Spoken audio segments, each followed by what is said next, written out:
think I'm dangerous. What are you talking about?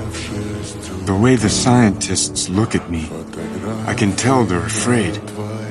Like I'm the horrible thing from that movie we watched. I don't know what I am.